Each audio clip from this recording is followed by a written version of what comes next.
செல்லும் வழி எங்கெங்கும் பள்ளம் வரலாம், உள்ளம் எதிர்பாராமல் வெள்ளம் வரலாம். நேர்மை அது மாறாமல், தர்மம் அதை மீறாமல், நாளும் நடைபோடுங்கள் ஞானம் பெறலாம். செல்லும் வழி எங்கெங்கும் பள்ளம் வரலாம், உள்ளம் எதிர்பாராமல் வெள்ளம் வரலாம். நேர்மை அது மாறாமல், தர்மம் அதை மீறாமல், நாளும் நடைபோடுங்கள் ஞானம் பெறலாம். சத்தியத்தை நீங்கள் காத்திருந்தால் சத்தியம் உங்களை காத்திருக்கும்.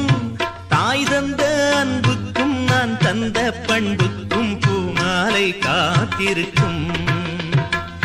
ஒரு கூட்டு கிளியாக ஒரு தோப்பு குயிலாக பாடு பண்பாடு. இறை தேட பறந்தாலும் திசை மாறி திரிந்தாலும்